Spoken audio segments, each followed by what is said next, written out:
Your mama's so proud of you and for what you have become. And you just live, honey, and be happy and accept whatever he bring your way and just keep going. And we just want you to know we love you. The moments, the good, the bad, the ugly, the sacrifice from day one since I was a little kid in Greenville, Georgia. That's the biggest thing. One of the most memorable and positive Texans moments in recent history, that surprise for Deshaun Watson. It was orchestrated by one person, and that person was let go by the team. It has many people extremely upset. Adam Schefter, tell us more. Well, that's exactly it, Laura. You have a situation today where the Texans fired one of the most respected members of an NFL team. Amy Palicic let her go and told her that she was, quote unquote, not a cultural fit, which is a hard thing to imagine. You see the work that she's done through the years. She won the Roselle Award for the best PR staff. She put together that situation for Deshaun Watson. She's aided J.J. Watt with his hurricane relief efforts time and been an asset and a friend to everybody in that organization. J.J. Watt, a short time ago, tweeted about how much to him, to his teammates. You take a look at the tweet right there on the board, him describing what he says. And if I can read it from afar, I think it's his first and only woman to be head of PR for an NFL team, winner of the Pete Rozelle Award for best PR staff in the NFL. Massive help in my hurricane relief efforts, community events, and much more. Whoever picks up Amy Palicic will be getting one of the absolute best in the business. And I can tell you that it was a strange decision that elicited a lot of reaction. It comes in the middle of the season. And I can tell you that the Texans players themselves have to be very upset with this decision and wondering what their organization is doing today.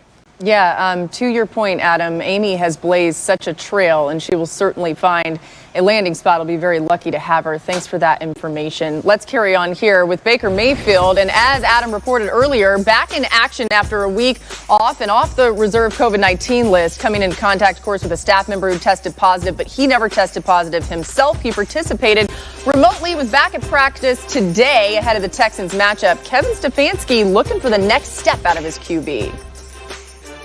Baker would tell you there's moments where he was really good and moments that he wants to get better. And I think that's just a great focus for our guys moving forward. So we can help him. I know that. We can help him for sure in some of the design, some of the play calls. But I think he's ready to ascend. Okay, Marcus, are the Browns, quote, ready to ascend here in the second half of the season? I hope so. I mean, I hope they're not like me. I was ready to ascend before this damn show started until I started horse playing with my son, and he almost made me bite the bottom half of my lip off. He's hurt. But now that we getting into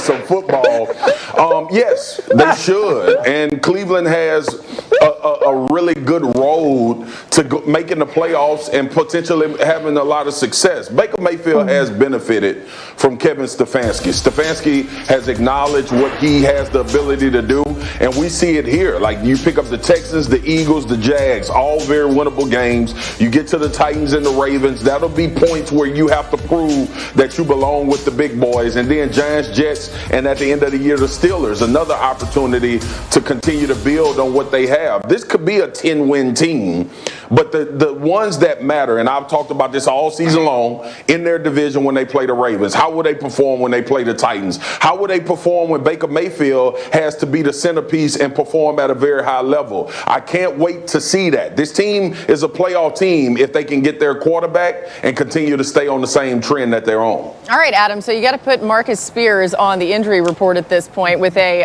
mouth injury. That's what we're going to call it. Oral injury.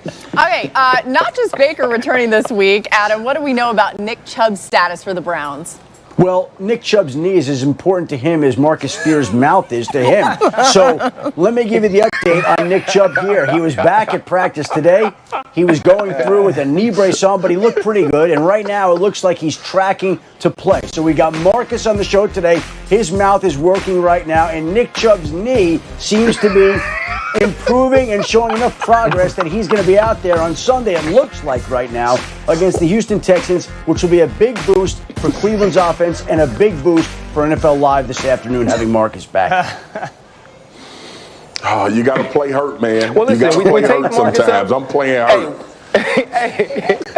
Go, Ryan. Hey, listen, we take Marcus up, and we're going to try to get Nick Chubb back and get him taped up again. I love the way that Kevin Stefanski has kind of stacked this, though. You heard the rest of the schedule. They're supposed to win those games. They were starting to play well before this time, but this is really about Baker Mayfield. This is about, does Baker Mayfield show up and show you that he's the guy that can run this team, that he's the leader that he's always thought himself to be. There's no Odell Beckham Jr., so that excuse is gone. Kevin Stefanski has put it on himself that they're going to call better plays. So now it's time for Baker to be the dude that wasn't making commercial. Baker Mayfield, not on Baker Mayfield's body, and show us that he is the dude we thought he was year one. The dude we thought would be coming into the season as with Freddie Kitchens as his coach. So I'm excited to see how they play down the stretch, and Marcus is right. They will be judged for the Ravens, for the Titans, for the Steelers. It won't be about beating teams that you're supposed to beat, because that's a place the Cleveland Browns are supposed to be in. What do you do against the big dogs when it's the big time football to be played? And I'm excited to see that. I hear y'all. Listen, I know Nick Chubb coming back is big news, but it's not the biggest news. Wyatt Teller coming back is the biggest news, because he was as good as any guard in football. Look at the impact that he had when he was on the field and their ability to run the football. Look at 8 rushing touchdowns, and then he's missed the last 3 games because of injury, so they're down about 1.5 yards per carry. Dude, they have not had a rushing touchdown since Wyatt Teller went out of that lineup.